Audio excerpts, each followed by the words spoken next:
Woo, we're live.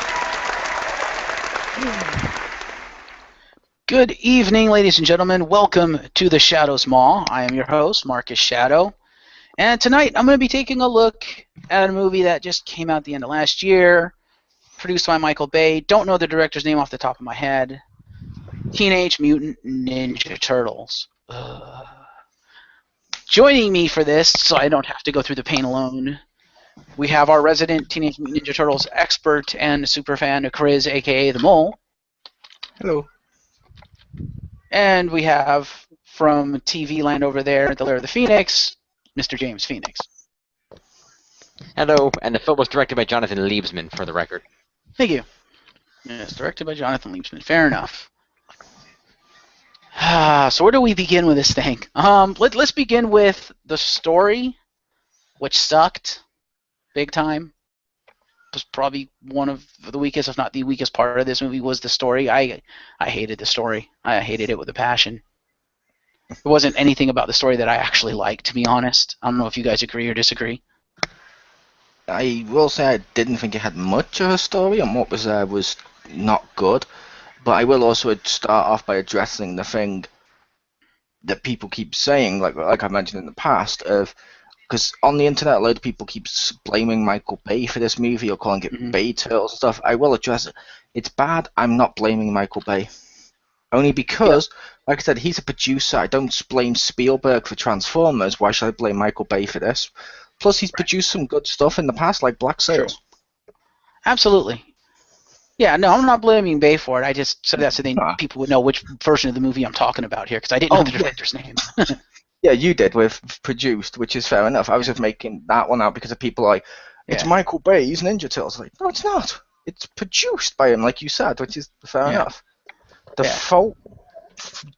fault for this, it can be pointed squarely at James. At James. Okay, sure, I can agree with that. Fuck you! But no, you already did when you made this film. I don't know, Jim. What do you think of this story? Do you agree with Mole and I that there's not much of one there, and what's there is kind of crap?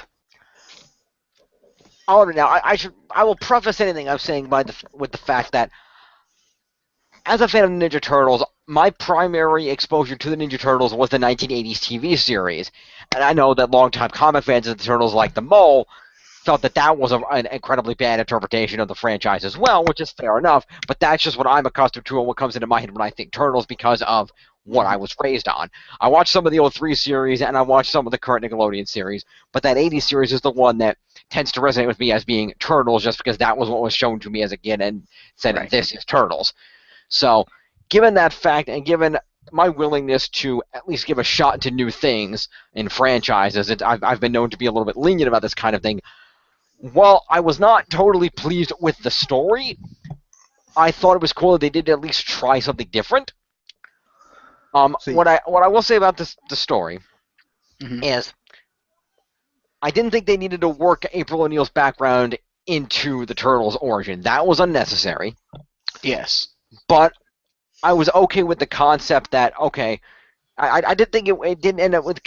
I did think it did lead to something kind of cool in that, she already knew sort of who the Turtles and Splinter were and everything, and had that reconnection with Splinter. That was kind of a cool scene. I give Liebesman credit for that. That was kind of cool. What I disagree. Sorry, go ahead, Mo. I was going to say with that scene, I don't like that. I don't mind new interpretations of stuff like, say, your Batman Begins or the X-Men films or the Amazing Spider-Man 1 and stuff like that, if they stay, in my opinion, true to what the heart of the characters, minus the great power thing, if they stay true to what the characters are, it doesn't matter if the interpretation's a little different. Like, I can tolerate the fact Wolverine's one of the tallest guys on the team because he's so good as Wolverine. Yeah. With this, April's always supposed to be the outsider who has no connections to the Ninja Turtles. She's their anchor to our world, and she's also like they learn about the humans through her with no real idea of what humans are like or anything like that. So she's basically there as the crutch, sort of like real Ghostbusters used Winston as the explanation so that the Ghostbusters could explain all the stuff that we didn't know to him. She's there to explain all the stuff about the outside world to the Ninja Turtles, and vice versa. The fact she knows them sort of hurts that greatly, in my opinion, and it almost gets rid of one of April's main purposes. Yeah. Which this movie got rid of a lot of her purposes, but that one in particular, that just, I don't know, that irritated me. Mm-hmm. Yeah, I didn't like that. I was like, Which I can understand, and I understand that, and I get that. But again, the fact of the matter is, I was raised on the '80s series in which they kind of did that too, because quite frankly, the Turtles already knew about the upper world, and they already ate pizza and acted like people. So really, April was just there to get rescued. So, as much as I didn't like the '80s cartoon, in the very first episodes, and especially on the collection they did where they retold it called How It All Began on VHS, currently available in my bedroom. Basically, that sounds good. Yes, lots of things are currently available in my bedroom.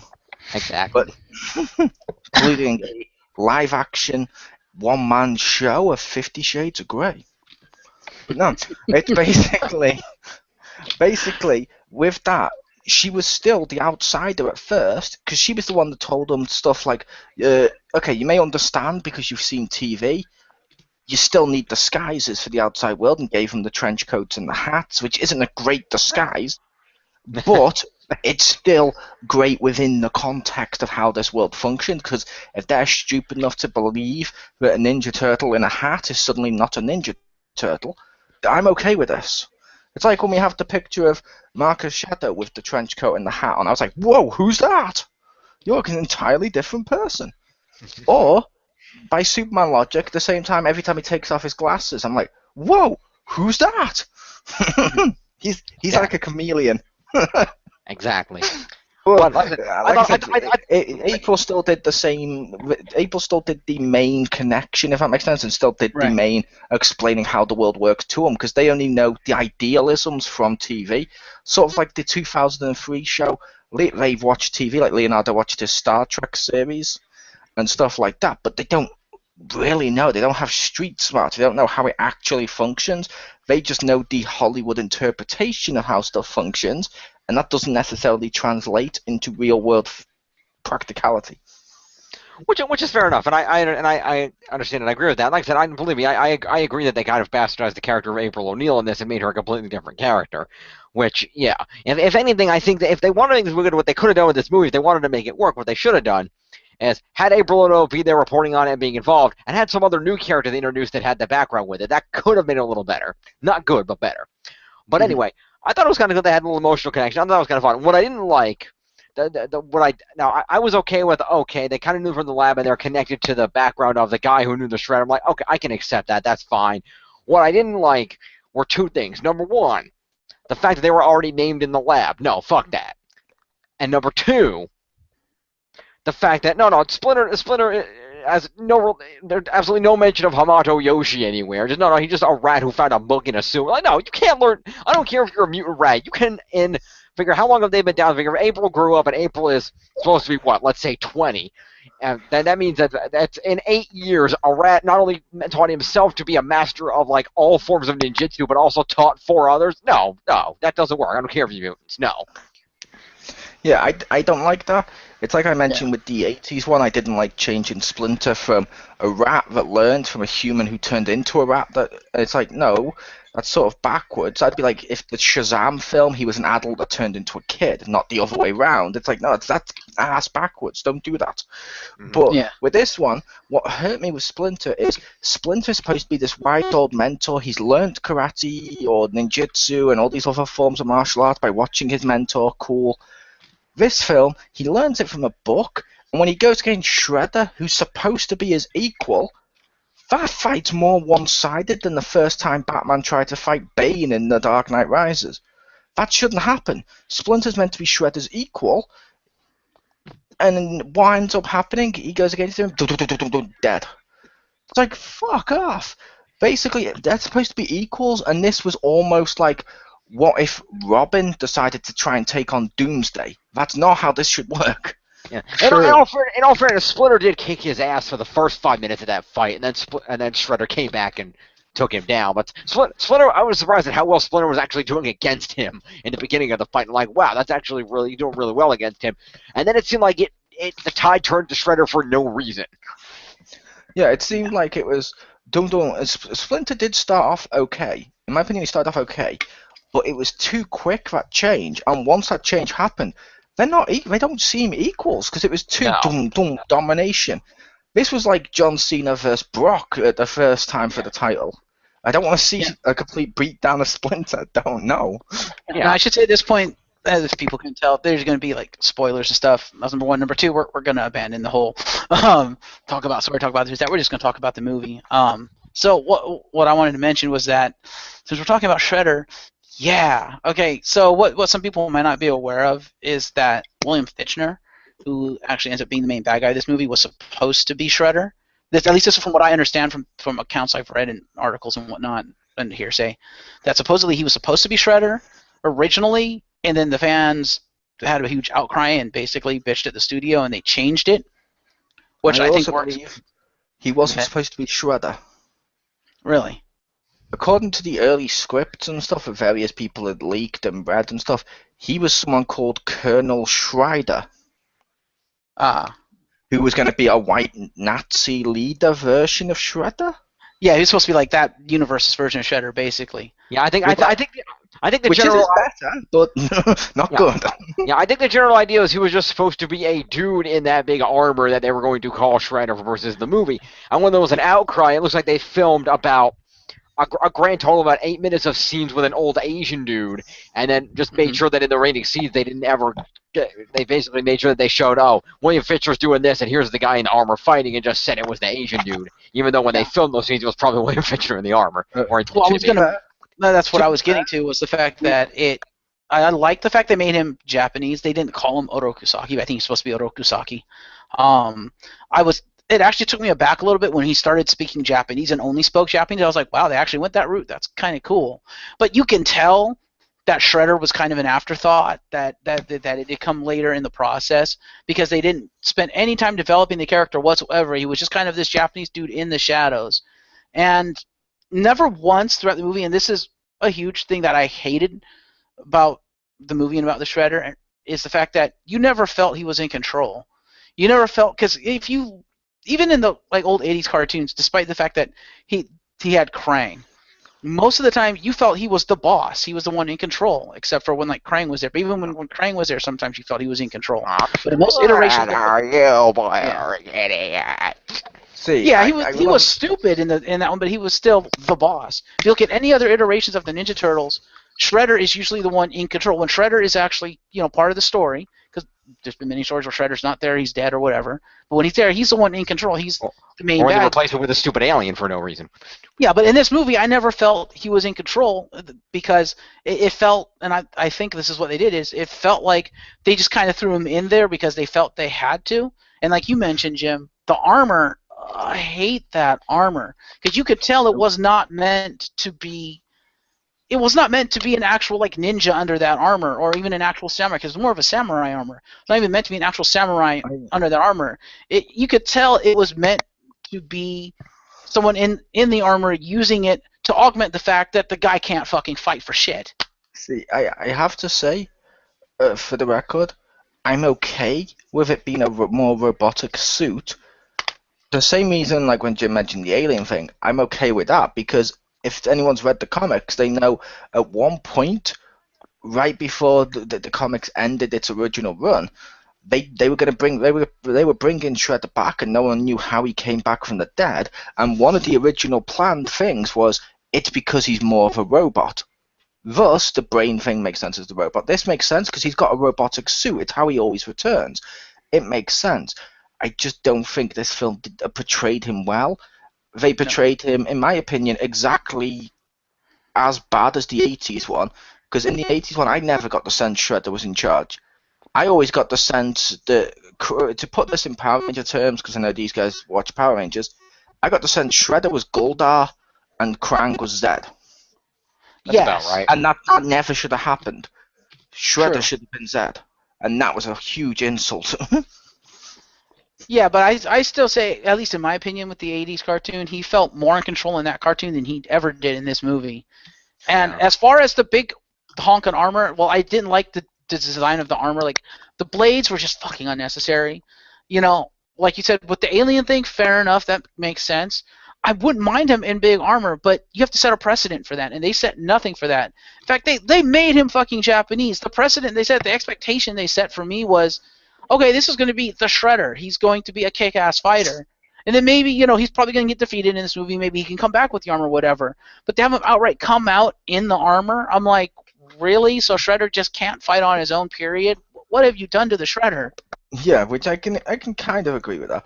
Like Yeah, I but I said, can. some of the interpretations, he's been the Japanese dude, but then they always explained the reason he kept coming back is over the years, due to the injuries with the turtles, he'd been making himself more cybernetic, and then eventually becoming full machine with his thoughts in it, which totally works. It makes sense. Yeah. But I don't like how they did this. But yeah, like I said, in the Yeah. 80s cartoon, I argue the 80s cartoon did Shredder worse.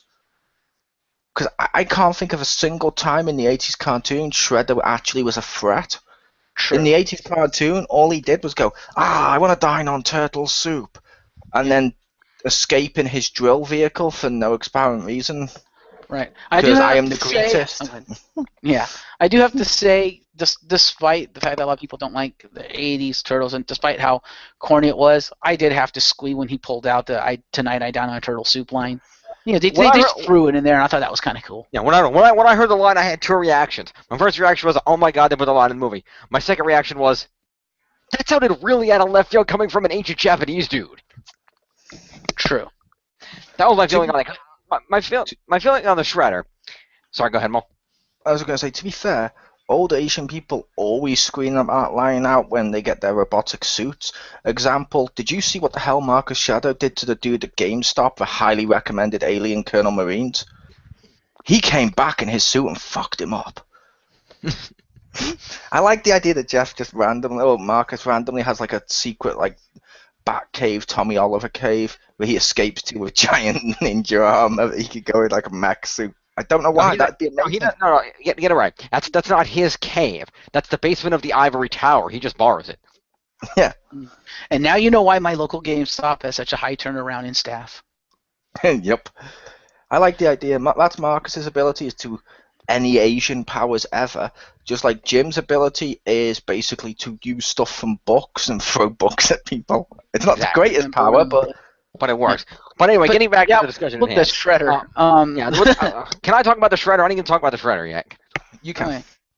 All right. Because I started talking and I just paused to let Mo finish. But in terms of the Shredder, it was always I think the explanation was generally, and I was kind of okay. I thought it seemed a little out of character that he had the big mech. So like, given the way the suit was designed, as soon as I saw the suit, I'm like, yeah, he's not doing any ninja moves in that suit. But the fact of the matter was, I kind of understood it because it kind of goes along with the premise of, for example, and this is not a good thing to compare it to by any stretch of the imagination, really. But if you compare this to the last, I guess it wasn't terrible as the one before it, but the last Wolverine movie with the Silver Samurai. That's same premise. Shredder the Oroku Saki was a really fucking old dude that probably couldn't do the martial arts moves anymore, even though he was good at it at once. He was probably too old to do any of that, which is why he needed the mech suit for combat. Because if he tried to do the martial arts moves, he'd probably start breaking bones and would be highly ineffective in a fight. So I can understand that he'd sacrifice the ability to do ninja moves that he couldn't really do anymore anyway for the big armor that would let him move around and have weapons and things. The 10,000 blades, that was unnecessary and ridiculous and over the top. But the fact that I can understand him opting for more of a slower mech-style combat suit as opposed to his martial arts, just given the age thing, because he was supposed to have raised William Fichtner's character, and William Fichtner's like 40, which is Oroku Saki's got to be at least 60, if not older. Yep, which I was going to say, I can agree with that, and I will say, in most iterations of Turtles, including a load of the comics and stuff, to be fair to Shredder, he doesn't do many ninja moves. Like, when you see him fight the Turtles, like, I know, 2003 cartoons, since I know Jim's seen that, when he appeared the first time there and fought Leonardo, it was basically a complete beatdown, because he does more simple power moves. He does, like, a couple of kicks and some punching stuff, but he's not, like, overly fancy with his technique. He's just effective and powerful. And that mech suit did it. Like, watch how he beats down Splinter. as much as I hate that scene, and that scene shouldn't have existed for the reason mentioned before, he clearly fights like Shredder. When he does the beat down and stuff, the blades, maybe it's a little ridiculous, but at the same time, he's called the Shredder because of his blades. Logically speaking, if he was making something like that, he would make something with all those blades. True. Mhm. I like the technology where he could have called the blades back to him. That was kind of cool. But Yeah, they're basically giant versions of ninja stars for him, and that pretty works. much, yeah, basically. And like I said, I understood that with the whole thing with the Shredder, why he was old and therefore would have to use an X. And I'm glad you brought up the 2003 because that was going to be my comparison. Is in the 2003 cartoon, the Shredder was literally a mech suit because Shredder himself was a fucking Krang. He was, because they did that explanation because they had mentioned that he was a human at one point, but it turns out it was years and years back one that made a deal with this Krang, and the Krang based all the stuff on him and all that, which works because, like I said, it explains how Shredder is always able to come back. Like, they can chop off his arm, they can chop off his head, he will always come back, and that's great. He is the unstoppable, and that's brilliant. They froze him on another planet in space, and he came the fuck back. Yep. I don't know. Just with this iteration of Shredder, it's like I could have bought Colonel Schreider in the suit. I could have bought William Fisher's characters in the suit. It would make sense. Just to me, whenever I think of Oroku Saki, when I think of the Shredder, the image that actually goes through my mind is the image out of the graphic novel, where he's a fucking ninja. He's got some armor plating, yeah, but he's not got a lot of armor plating. He's streamlined and he's quick and he's a ninja. Yeah, he's not overly flashy, but he doesn't need to be because he's that good. Shredder's always been about skill, and in this situation, I didn't feel Shredder was at all about skill. He was all about, he had some skill. Don't get me wrong. The fight scenes, the choreography, probably the best part of this movie. I loved all the fight scenes, but in this one, I felt Shredder, like you said, was more about the power and more about relying on the suit, which I'm like, Shredder should not rely on the suit, especially if he's supposed to be, Shredder's always been a traditionalist. He's always been about traditional ninjutsu and stuff, and he comes out in a fucking honkin' silver samurai suit? Seriously? That just didn't sit well with me. I would explain that if you see the original graphic novel and stuff, he uses more of the simple power techniques. They kill him, he comes back, and the reason why, and the stuff like that. So this would explain why he could come back and stuff. But like I said, he does more of the. He's not more traditional martial arts cool stuff. It is always more like the power techniques. While he still does them, they always seem more powerful. Like, he can kick like a Ninja Turtle and I'll go fucking flying, which that doesn't happen unless it's power. Right. Yeah, and it's the same thing with if you think of Shredder from the good live-action movie. And it's a mystery. The better live-action movies. The fact of the matter is, even that Shredder, he was most kind of when he fought the Turtles. He wasn't really like trying to do ninja moves. He did a few like blocking all their weapons, and just doing kicks and punches from a stationary position. He wasn't doing fancy ninja moves. And then to prove that he was more based in power moves, they made him the exact opposite of agile fighting Kevin Nash. Yeah, which works, which is what I was getting to, and which is what I said of he doesn't have to be overly flashy. He doesn't have to do the overt ninjutsu because he's that good. He can parry and just toss you aside. And when he comes back, if they had a plan of bring Shredder back for like the second movie or whatever, if he comes back and walks out in the tank-like armor, okay, I'd fucking buy that because, as you pointed out, Super Shredder. Yes, I can fucking buy that. But if this is the first time Shredder's supposed to face the Turtles, this is our first time we see Shredder, I'm like, I don't want to see him walk out in the Silver Samurai armor. I want to see him look like Shredder. Come on.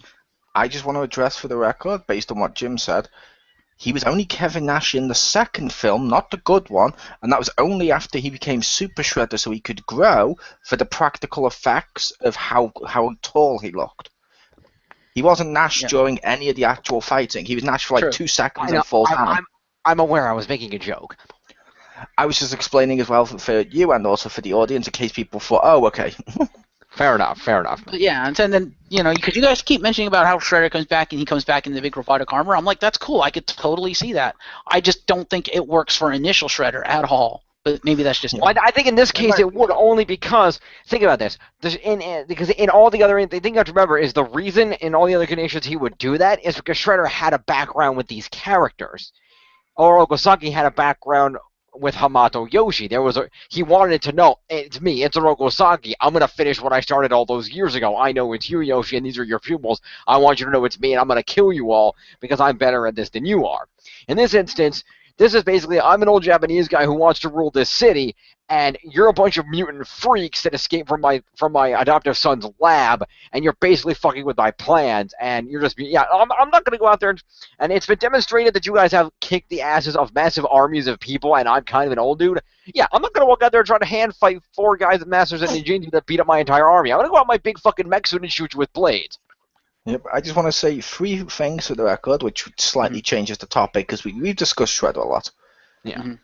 Although, I say slightly, because it will come back full circle. Number 1, the white guy in the suit. What's his name? William Fichtner. Yeah. Why does he, like I said to you when I was watching it, Marcus, why does he look more like a turtle than the actual turtles? In his head, he looks like a turtle, and I don't know why. Because the people, as we know, the people who designed the Ninja Turtles for this movie don't know what a Ninja Turtle fucking looks like. Oh, I wasn't just about their designs, I was also about his face. Looks like a turtle's face. If I was to see just his face painted green, I'd go, okay, that's a turtle. But Yeah. Number 2, can I just point out for the record, the character that annoyed me the most in this film was Kurai. Yeah. Like I've mentioned in the past, she's one of my favorite, if not favorite, of the turtle villains. Mm-hmm.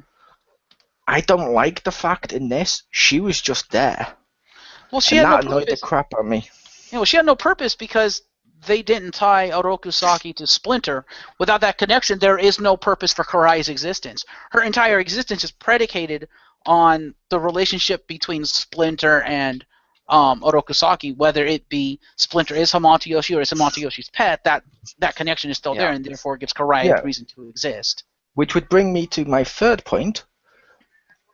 Why didn't they do something that would have fixed two of my issues right there? What's that?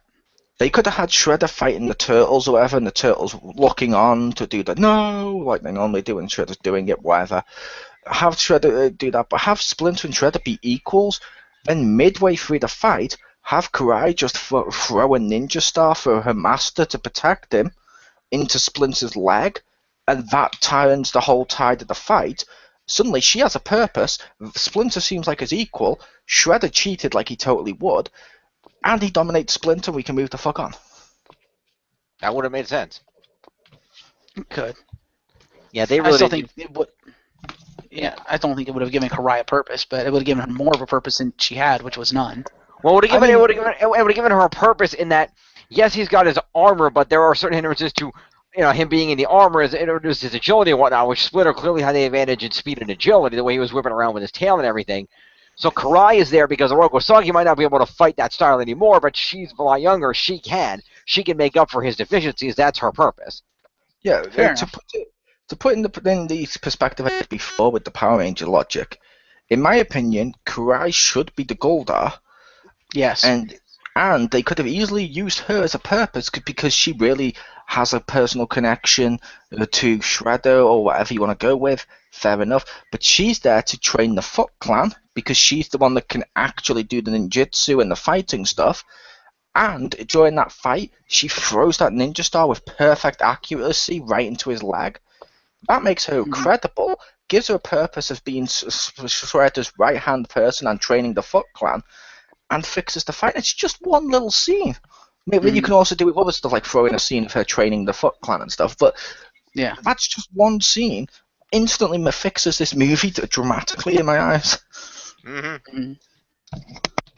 I reckon one thing they could have done with Kurai, given what they did with the story of this movie, of tying everything into like April O'Neil and her father, and but one thing they could have done is, since they didn't have the connection between Splinter and Shredder, what if they tied her into April O'Neil and made her like April's best friend or like stepsister or something? I think that would have worked. That could have worked as well. The That only would've been downside to that would be everyone would then be tied to April.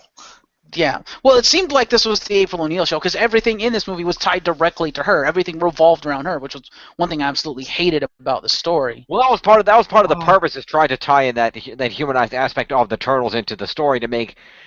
Basically, that's the thing about a lot of these big movies and a lot of these directors. Michael Bay in some of his movies, but also this guy and some other directors you see in some of these films, is when they have these franchises where the primary characters are not human.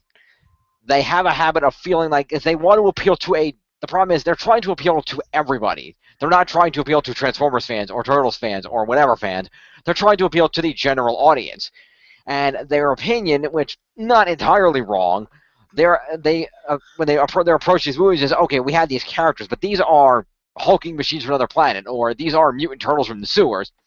We need the primary human character to humanize the franchise so the audience has someone to relate to, and that human character needs to be related into the plot enough to be there all the time.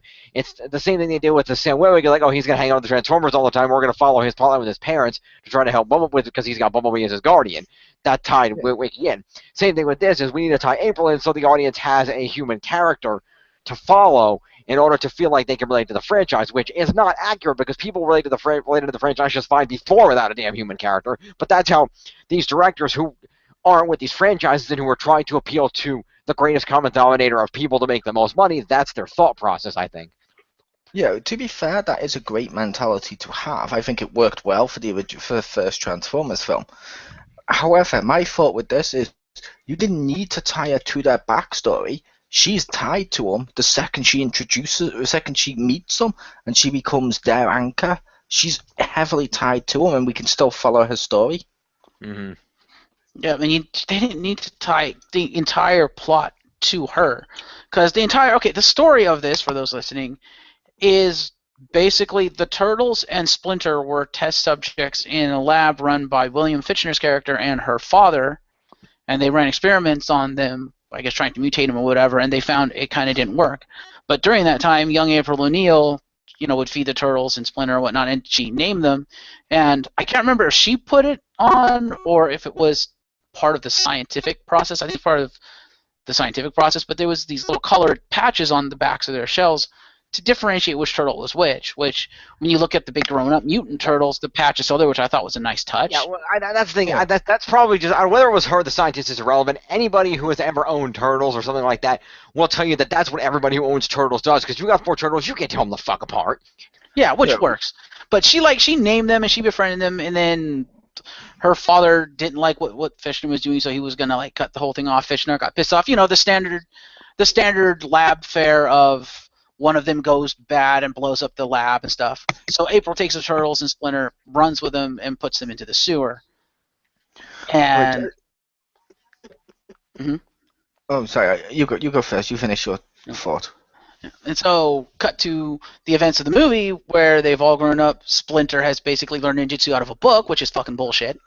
Although I will give them credit that at the very least, if you look at the book closely, the book is written by Eastman and Laird. Yeah, that was clever.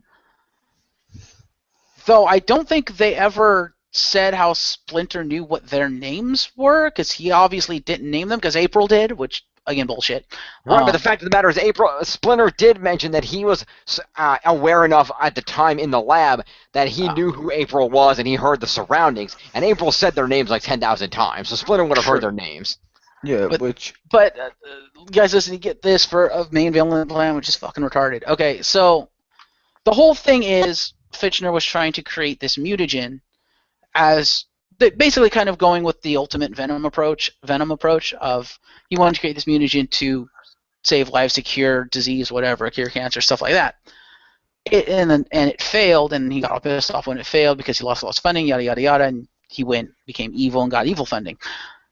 Cut to our movie where the turtles have been mutated, and he finds out they're still alive, and he's like, wait, it worked? So his plan here is to capture the turtles, extract their blood to create the mutagen out of their blood, which, what the fuck? And then his plan is to release basically germ warfare on the city of New York to get them all sick and probably kill half of New York, and then make a fuck ton of money by selling them a cure. I'm like, what, you couldn't just release the cure on the market and make a fuck ton of money anyway without killing people? If he's lost the if he's lost the actual ooze and the formula and stuff like that, extracting the stuff from their blood is actually a scientific thing for diseases and formulas and stuff. So Yeah. that bit makes sense. The rest of his plan is a little over the top. Yeah, and to answer your other question, Jeff, he couldn't just sell the ooze on the market because who's going to buy a cure for something that doesn't exist yet? Anyone Yeah, who but if he buys gets pyramid hats? Yeah, but if he extracts the mutagen, creates it, and demonstrates that it works without killing a bunch of people, because you could, I don't know, go down to your local cancer research center of America and be like, hey, I have an experimental thing I'd like to try on one of your patients. Is it all right? It'll probably cure them, not kill them, cure them. Probably You kill know. him. Oh, sure. Yeah, go ahead. You can inject it in my patient, probably kill them. I'm fine with that. And of course, I would assume, being a scientist, he would do other tests first to say there's some scientific, backdrop to all this, to say, we have the data, we just need to be able to test it on some people who are actually sick. Would you mind if we did it on one person? It's like, well, fuck, they're going to die of cancer anyway. Yeah, go ahead and try it, and if then he can prove it works, boom. But to release an agent that's going to kill a bunch of people just to make money on this cure that you have, right. And also, I thought the reason he was, if I recall, the reason he was making the cure was because he was trying to cure like a disease that he had, or that someone he knew had, or whatever. No, he was trying to cure the disease that ran rampant in ancient Japan. Fair enough. That was why the Japanese background was he was there in Japan back in the day, and they heard the stories of this ancient disease that ravaged and killed a lot of people until they found this end-all be-all cure that stopped the disease, and so he wanted to recreate that end-all cure for everything that the ancient Japanese people had. Which they've missed a beat, in my opinion, with the story. Mm-hmm. They've already said, and they said this as the film was in the cinema, they plan to do a second one, and in the second one they want to introduce Rocksteady and Bebop. Which, fair enough. Logically speaking, shouldn't his plan be different? Logically, his plan should be he gives it to some of his own soldiers, and they mutate or whatever like that, so you can get some extra fight sequence or action scenes, whatever you want. But it would still make logical sense, because if he does that, he now has in his disposal a formula that if you give it to your soldiers, essentially they would become unstoppable mutants. He could sell that to any group out there, like terrorist organization or armies of the world or anything like that, and make a shit ton of money, and it would give him an excuse to create Rocksteady and Bebop, because they could be two of the people he creates. This is true. Yeah, I just thought his actual plan was so contrived and stupid. I was like, really? That's your plan? I like your idea better, Mo. That is a good idea. So far, I've already fixed this movie twice. Yeah. Pretty much. The other thing I didn't like, they put Vernon Fenwick in this movie, which is fair enough, going with the 80s references. They made him April's love interest. I'm like, really? Really? That's because I get the sense that they put him in this, and I don't like him being there because April shouldn't be a reporter. Goddamn 80s cartoon. I like the actor who plays him. I thought he was actually the best part of this film. Yeah, Will Arnett's awesome. But I will say, I think they did the love interest thing because that adds another human element they can play up in the next movie or two when they eventually introduce Casey Jones. They can do a love triangle. All right. Well, they missed a beat with that, because what they should have done is, like you said, instead of making her a reporter, which personally I don't have a problem with her being a reporter, but I can see this working out far better. Make her more true to the original, what April was supposed to be. And have Casey Jones in the first movie, but don't tell people it's Casey Jones, and don't actually fully reveal him. Like, have him kind of watching it in the shadows. Maybe he saves April once or twice, and she kind of looks at him, and he's just kind of watching from the shadow kind of thing. Like, basically make him Batman. I think that would kind of work. And then you reveal him in the second movie when he's like, okay, they're going to need my help. Despite the fact that they're hulking mutant turtles, they're going to need my help. And that's when he decides to don like the hockey mask and stuff. Yeah, which that would work as well. That's why I thought they should do like the group of mutants attacking the city or something, because as it stands right now, there was almost no impact to the city besides some damages and stuff like that as a whole, where there should have been something like mutants or purple dragons or something. Right. because we need a reason that Casey would want to function within this city as a crime Right. to protect people.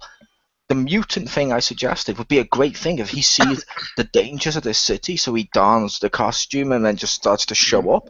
That makes sense. As it stands right now, there's almost no reason for him, because what's he going to be? Oh, I'm vigilante because, I don't know, the top of a building fell off once. Actually, I just thought about it. They missed a huge opportunity with Casey Jones where they could have actually introduced him in the first movie with how they did the movie, and it would have worked perfectly. You get rid of Will Arnett's character. Hell, make Will Arnett fucking Casey Jones. That would work. But you get rid of Will Arnett's character. You get rid of Vernon Fenwick. You make Casey Jones the love interest for April, or one of the love interests, because you could always do the turtle thing too. Have him like save her and whatnot. And then at the point, because there's a point in the movie, for those listening, where the turtles get captured except for Raphael, because Shredder thinks he's killed Raphael, but he's fucking hulking mutant turtle. He's still alive. And so Raphael with April and Vernon have to go save the turtles. At that point, what if he enlists the aid of Casey Jones, and it's like, and they explain to Casey, yeah, this guy's gonna fucking kill the entire city. We could kind of use your help. That's when he decides to don the mask, and he goes in with Raph to save the turtles. So not only do you have an actual good love interest for April O'Neil that makes sense, you have a reason for Casey Jones to exist and to fight in this universe, and you have the start of the Casey Jones-Raphael relationship all in the one movie, and it all makes sense. You do, which that would also work. It's like the other idea I'd thought for Casey, just because they got the white guy in the suit, they could have changed Casey a little bit and then still done all the stuff you just mentioned. What if they made Casey the white guy in the suit's son? And he's sort of telling him, look, we're doing this for the greater reason and stuff, and Casey puts on the mask so his father won't identify him, and he's trying to stop his father. Thus, he has a personal connection to a villain, which they can use later on, and you can also introduce him the way you said. That would have been so fucking perfect. That would have been an awesome movie. But what we got was just so bad. But yeah, let's talk about the turtles themselves, because that's probably the big element in the room. Yeah, before we move on to the last aspect with that whole thing, yeah, I agree they could have worked Casey Jones, but I would just like to say, I thought that other aspects aside, that Will Arnett and Megan Fox had some good chemistry together. I liked the way they kind of pegged them as sort of a reluctant couple. I thought that worked really well. Anything Casey Jones later died, I thought they were kind of cute as a couple. And Will Arnett was a great Vernon. He was awesome in that role. But I thought that they kind of worked the two of them against the world, they meet the Turtles and everything else. I thought that worked pretty well. And also going back to the April being tied into everything aspect, that's probably hearkening to the current 2012 series, because I haven't been watching it, but isn't April part alien DNA, and her dad was a scientist and something? Yeah, she has connections. Yeah. She has connections to the villain. However, she does not have connections to the Turtles until she meets them, and they're both equally talking to each other and stuff like that, and learning about each other's world, and that's her purpose. Fair enough. Yep, and she really has no ties to Shredder, from what I understand. It's basically all she has ties to are the Krang, which is the reason the Turtles exist, which is fair enough, but the entire story doesn't revolve around her. It actually revolves around the Turtles. Yeah, whereas in this movie, everything revolves around her, which I'm like, ugh. Which I will say, I liked him as Vern. Yes. I've loved that actor since fucking, Arrested Development and other stuff. I think he's I like him, I don't know why, I just do. However, I don't think they had good chemistry, because that was one of my big issues with this film, is it's meant to be a family film, but all their scenes consisted of is, let's show off the fact Megan Fox has an ass, and then he'll just look at it and go, whoa. True. And when they actually spoke, her acting was horrible. Yeah, Megan Fox was not good. Now, come on, Giant Turtles, come on. We're two good-something adults. We're both very attractive. You probably more so, but we don't need to make up excuses to spend time with each other, Yeah, which I just didn't like their chemistry and banter and stuff like that. I thought his side of stuff was good. I just didn't like her side, which hurts it, because you need two to tango. But as you were mentioning with the Turtles and the Turtles, I had no problem with their personalities. Yeah. I'm going to make the case I didn't really have a problem with their look. I know a lot of people did. I didn't have a problem with their look. It seems the next logical step from the 80s cartoon look. fair enough, and it's based a little bit on that, but a little bit more realistic. I had a problem with them as a whole, though, because they seemed really inconsistent. Because, as I mentioned to Marcus, it seemed weird that they're cool, they want to get the kids involved in the lift or elevator going up. They're doing like a rap song and beating stuff off and stuff like that. Which is fair enough. That's kind of cool. You're doing that to get the kids involved. I didn't like that scene, but kids may have enjoyed that scene. But then at the end of the film, as they're traveling off, they're singing a song from like the 80s or 70s sounding song, which is, even if it's a current one, it sounds so different to the other genre that if they feel inconsistent, it's like, well, what are you? Are you the old Turtles or are you current teenagers? What are you? Yeah. That was the problem, is they were trying to make them everything. It didn't work, but they were trying to have a little bit of all the different aspects of all the Turtles incarnations. Tribute to the '80s series with some of the references. I dine on turtle soup, so on and so forth. But then they were trying to also tie in stuff from like the current series with the April O'Neil scientist mutagen background. They had the big armored Shredder from the '03 series, and some of that tied in there. It's just they were trying to do a little bit of everything, and unfortunately, trying to do a little bit of everything, they didn't get all of anything. Yeah, I think that's the biggest problem, is that you said, like you pointed out, which I didn't think about, they were trying to cater to everything, put in things for everything, to the point that they didn't have their own identity.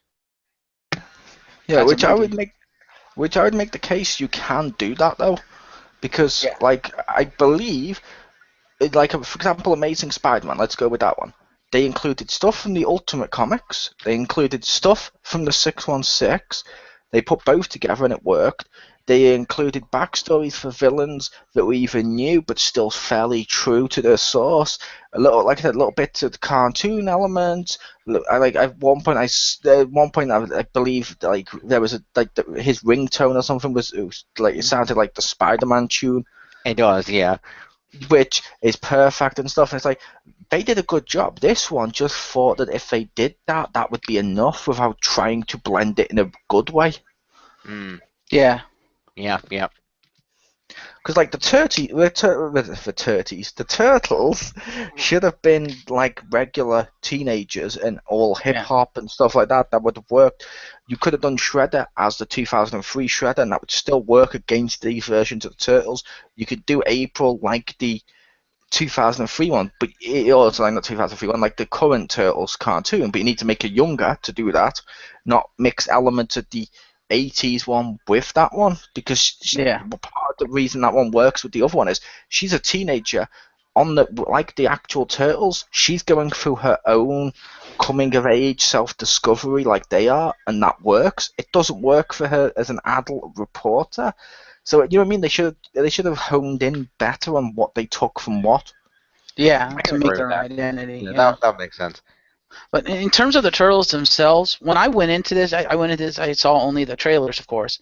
And based on the trailers, I didn't like the look of the Turtles. I still don't. But I was like, okay, they look hulking and beastly, and they should not be that large. When I actually saw the movie and actually saw them, stand fully up, I was like, okay, that's not that terrible. I felt that the proportions of the body worked, but at the same time, I still didn't like the look because I still thought they were too big. And as Mo pointed out, God, those faces are terrible. And the one thing that just made me cringe and just make me go, no, fuck you to the designers. All right, you have all the Turtles. They have distinct looks. Fair enough. You have Raph with the fucking bandana, do-rag bandana with almost like a mask. Fair enough. You have Mikey who's dressed as more like a young punk kid. Fair enough. But then you have Donatello. He's got all the tech on his shell, which I didn't particularly care for, but I'm like, okay, he's a tech guy. I can live with that. And then they gave him nerd glasses. I'm like, really? Did you have to give him nerd glasses? I was going to say that in the trailer. Yeah, when I saw that in the trailer, I thought he was wearing goggles. I'm like, okay, I don't like it, but tech goggles, I can deal with that because he's the tech guy. Tech goggles, tech armor. Okay, you're going to make him an all-out tech guy. I can live with that. But then when I saw the movie and I realized, no, those are nerd glasses. Those are just his glasses. I'm like, fuck you. Just fuck you. I was okay with him having the nerd glasses. Because it stands to reason, why not? I mean, he could need glasses, but that wouldn't change anything, and it just helps further identify him the way he did with everyone else. Like, okay, let's identify Donatello. He's the nerd. He's the brains. His look clearly shows that. Like, if you were to show someone just a picture of Donnie with those nerd glasses on, you get him. If you show a picture of someone just Raphael, how he was, you get him. Same thing with Leo and Mikey. And that's what they were going for with this, is the more mainstream. We show you the look, you get it instantly of what they are. Yeah, but I felt the nerd glasses was too far because they gave him the nerd glasses, the buck teeth, and the tech. I'm like, no, come on, no, that's way too stereotypical. You give him the buck teeth, fair enough. You give him the tech, fair enough, but don't give him the nerd glasses. Yeah, I agree that the glasses were also over the top. I mean, Yep. to use an analogy that Jim would get, they basically made him Neville Longbottom from the first Harry Potter movie. It was like, that was unnecessary. Sort of, yeah. See, like I said, in my eyes, that works because he wasn't an over nerd. It was just like a little bit with his appearance and stuff, which is fair enough. They could have gone worse with his nerdom. I point you to Amazing Spider-Man 2 with the cliche of Max Dillon. Oh, you forgot my birthday. Oh, you remember me. That's true. That's true. Well, I think that's the other thing that threw it off that made me say that the glasses were really just too much was exactly your point, Mul, of if you look at Donnie's personality in the movie, he's Donatello. He's not some, Max Dillon nerdy character, to the point that I felt Donnie's personality didn't fit the look, or more accurately, the look didn't fit the personality. I think we keep the personality, you get rid of the nerd glasses, and you streamline it a little bit more to more what the contemporary nerd is, and I think it would have worked better. I just felt they went too much with the stereotypical nerd to the point that it's kind of insulting to nerds. See, I didn't get insulted by that. I felt okay with the look because his personality. Because nerds don't have to have a nerd personality. You can look like a nerd and still have enough of personality. Plus, his glasses, the way they were, logically, they're the type of glasses that, say, like a kid got beat up or something, the bully would drop them down into the sewers where they were. Because you don't get good pairs of glasses dropped down the sewers and people be like, oh, okay, what's going to leave them? It seems more like someone dropped down a pair of nerd glasses, like someone had beat up a nerd and dropped their glasses down and teased them or something, Donnie's picked them up. His look worked because if you show someone the look, you think, okay, he's the nerd, he's the smart one, he's the brains and stuff like that, and that's what he is. I prefer the new cartoons Donatello, where they've given him a little bit more of an edge and a little bit more of a sarcastic side to him, which I like. But this version, his personality did work with the look. You get him from the look, if that makes sense. It's just, it's not what traditional look would. It's not the traditional look, which I think it puts people off. Yeah, and maybe it's a personal thing too, just because I really did not like the look. Like you said, the personalities were fine, did not like the look. But I think on the whole, the turtles were okay. They needed to be smaller. I think they were too big, and redesign the faces. Those faces are atrocious. Which, like I mentioned with the April thing, the one scene in the movie I was starting to get behind properly and actually enjoy was that snow chase. That was pretty badass. And then, in that snow chase, they then cut to the inside of the car and lay a close-up of Megan Fox's ass like the rest of them, and then looking at it with a, whoa, look. And it's like, wow, you just completely ruined the scene by objectifying women. Brilliant. You completely ruined the scene. Pretty much. I don't know. You had one scene that was good, and you ruined it by inserting shitty little things like that, which kids shouldn't go to the cinema and watch that. Yeah. Yeah, unfortunately. And it's bad to say this, but that's what you get when you have Megan Fox in a movie. Well, you're right, Mo. Kids shouldn't go see this movie, which is probably why it's rated PG-13. Which PG-13, I would still count, that's a 13-year-old, I'd still count as a kid. Fair enough. True. But, yeah, I think the last thing we could talk about, because it's practically non-existent, is the soundtrack to this. There's, like, no memorable music. The sound effects were good, with the fighting, and just generally the sound effect design was pretty decent, but I didn't remember any of the music from this. Did you guys? I've only seen it once, so I don't quite remember the song. I need to hear a song a few times to to memorize it and stuff. But the song they sung at the end, the old Yeah. school feeling song, I like that one. Yeah, that was an awesome song. That was the new they had premiered that before the movie came out, calling that the official theme song of this version of the Ninja Turtles. It was their Go Ninja Go, if you will. Yeah, it was a great song, but to be honest, it didn't feel like it fit with his movie. It felt like they were trying to be Guardians of the Galaxy and failing miserably. I would make the case at the place I heard it at the end of the film, because nothing fit in this film. This song fits brilliantly in that it doesn't fit. Touche. Yeah, in a film where nothing belongs, everything belongs. True. Touche. But yeah, was there anything else you guys wanted to bring up that we haven't discussed yet about the movie before we wrap things up? Like I said, I found it distasteful, the oogling Megan Fox, which I get it. People find Megan Fox attractive. You don't have to insert all the oogling for that to work. Yeah. You can do more subtlety. And as Jim pointed out, it's like a PG-13, but it was advertised to kids. Like over here, any kids, any age can go see that. Like my little 8-year-old nephew went to see that in the cinema. Mm-hmm.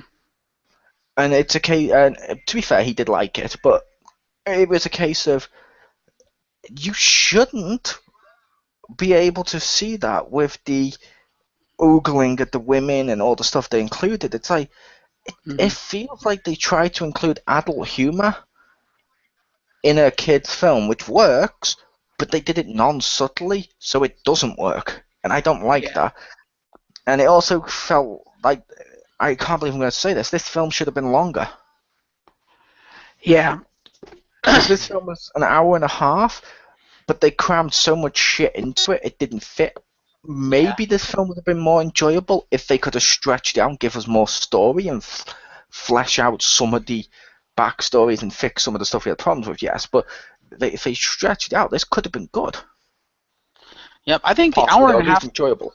I think the time that they had would have worked if they'd have gotten a better story and streamlined everything more. Because, like as we've mentioned throughout the entirety of this review, they've put way too much into this. They tried to cram too much into it, and the story and the continuity was just all over the place, to the point that you're right. It felt like there wasn't enough time to properly establish and explore everything they were trying to use in this movie. Yeah. If they'd have streamlined it, like what we were saying of improving the movie, improving some of the characters, and just streamlining the story, I think the amount of time would have worked for it.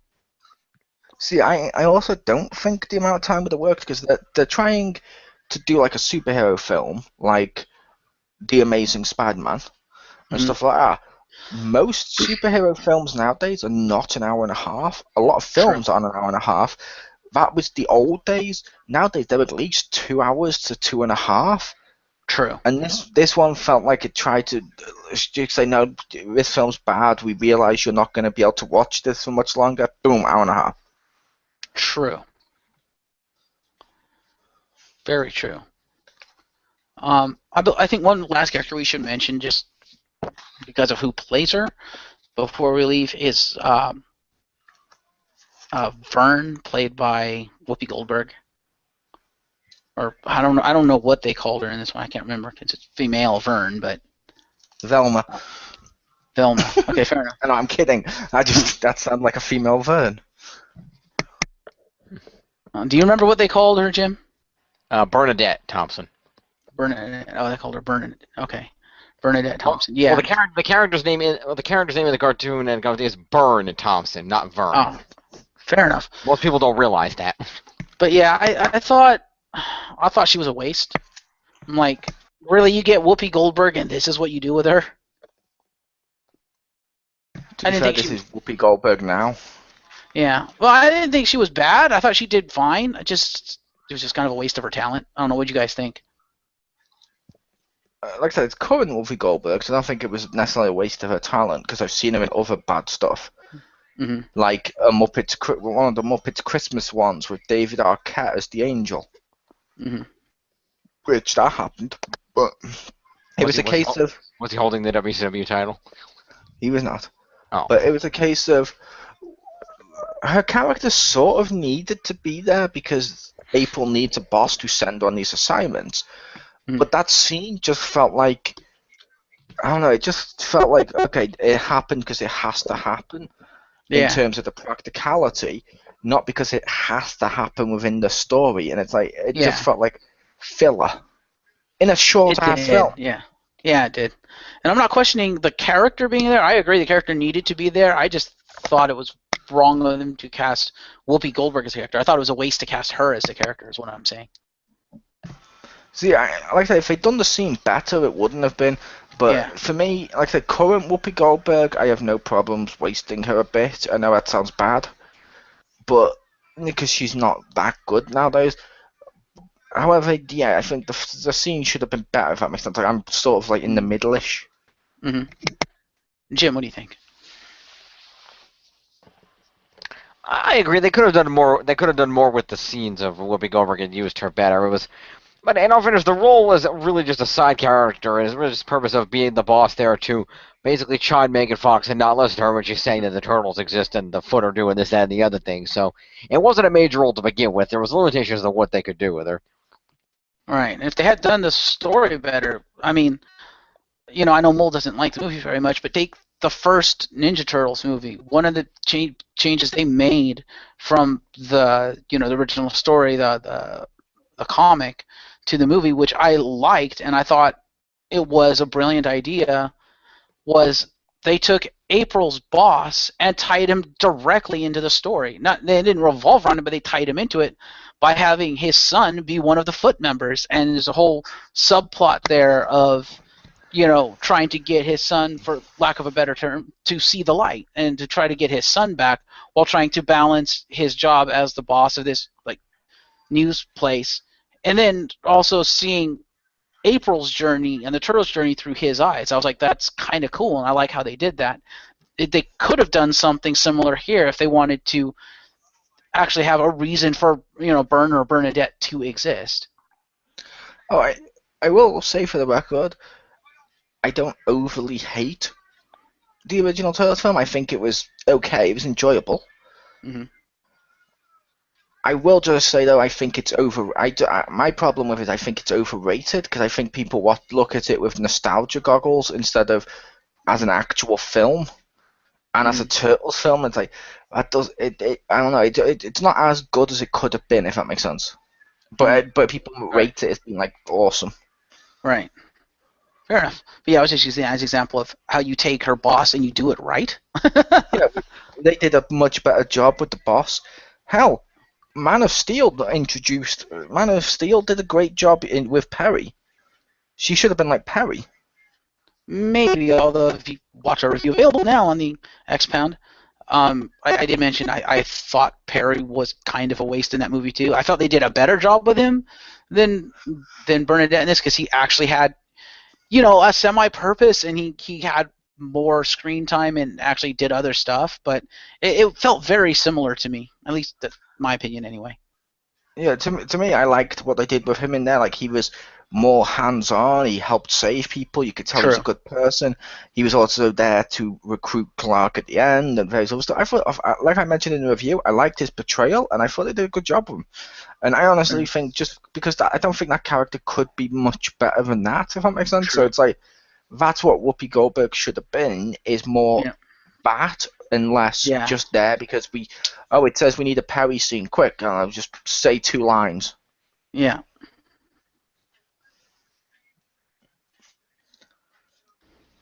This is true.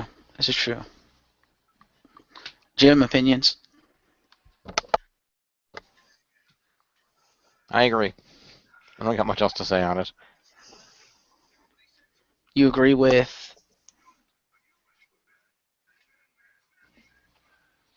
You agree with me? You agree with Mole? Like, do you agree that? I don't know. Do I agree that what? Finish your thought. You said you agree, and he was asking what do you agree with, because in itself you hadn't finished your thought because we both said 2 different sides, and then you said I agree. Oh. I'll be honest, I didn't hear what you guys were saying. I'll be honest with you. I'm sorry. We were just talking about we talk about the character, the boss character and stuff, and we were like, we were Right. talking about. I thought it was bad for some reasons, for some of the same reasons as Marcus, but I thought it could have been more like Perry and Man of Steel, and that was it. That was it. Okay, which they could have done that. Yeah, I agree with that. But even in the I don't know about the comics, but even in the cartoons, Burton Thompson never really was that prominent of a character. He was just there to yell and April Verna, get out there and go get some footage of the turtles. That was really he was basically a J. Jonah Jameson, if anything. That was really his only purpose was to basically send them out to go do shit. There wasn't much development there, so they could have done April more with was a Bernadette reporter. Peters. I agree, but really they didn't have a lot to work with, and given everything else they were trying to do, I can understand how a couple of characters fell by the wayside, that being one of them. It's Well, unfortunate. the thing is, in a TV show, you can do that because you're going to have certain side characters that are going to be recurring. They're just going to be there, and they're not going to serve much of a purpose outside of that one episode. But when you do a movie and you have a character that's being portrayed by someone like Whoopi Goldberg, there better be a purpose for that character's existence. That's all I'm saying. Yeah. Like I said, I would tend to say that with Whoopi Goldberg, she would have agreed to the role knowing the limitations of the character, that it wasn't being much, and she still agreed to be the character. So I would say that that's just the way the character is. It's just not a prominent character, but happens to be played by somebody with a well-known name. That happens with a lot of times with side characters. They'll end up being played by somebody who is well-known, even if there's not necessarily that big of a role. True. They do, but they normally seem to do more with them. This seemed like an afterthought to me. But I also mentioned, I will say, in the comics, she wasn't a reporter, Jim, so technically he wasn't around. True. And that is also true. Fair enough. But, all right. So I think we've pretty much exhausted all topics on Teenage Mutant Ninja Turtles, the movie here. I would say so. So let's go around to our final thoughts and any rating system you so desire. And you've been silent for a little while. Let's start off with Jim.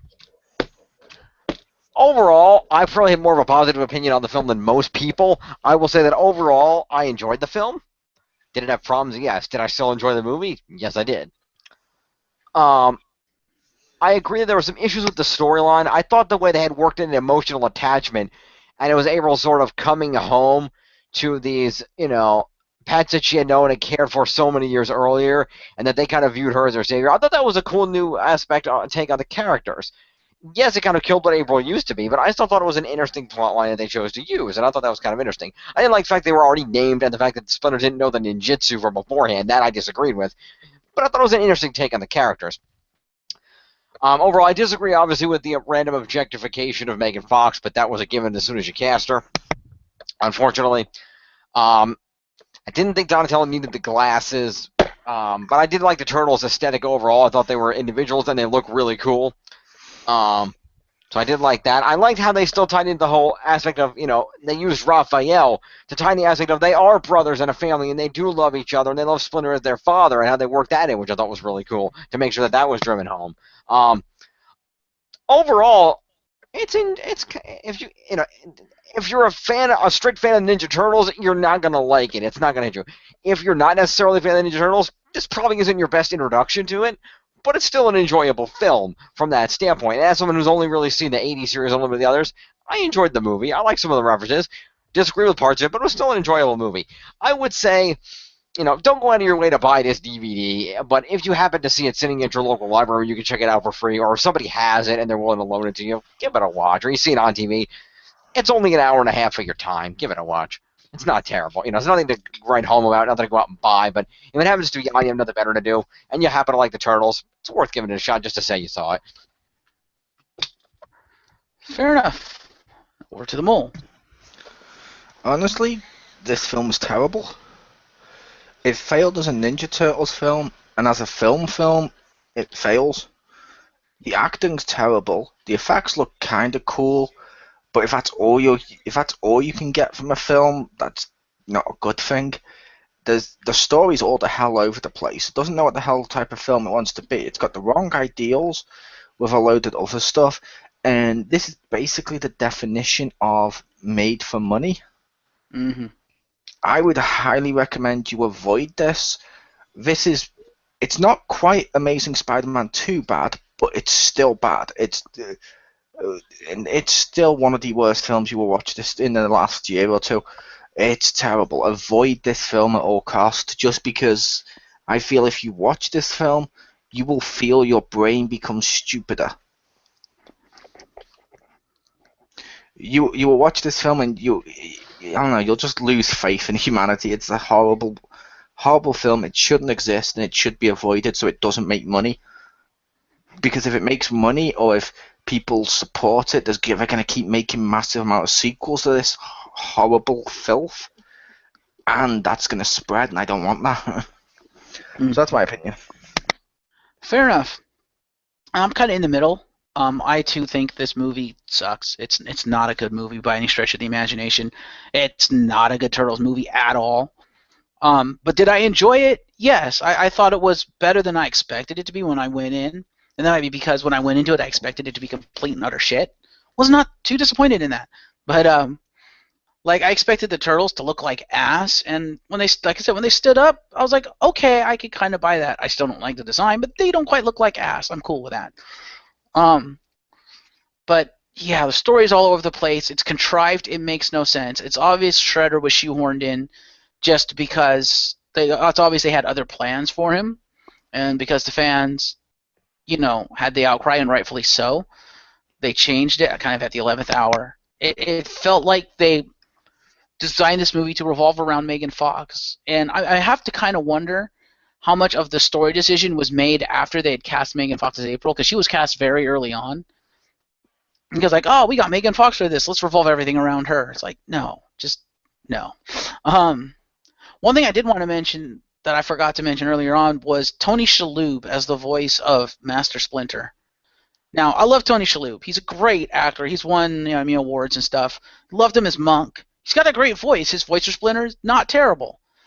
But it didn't sound like Master Splinter to me. I never got the sense that he was Master Splinter with that voice.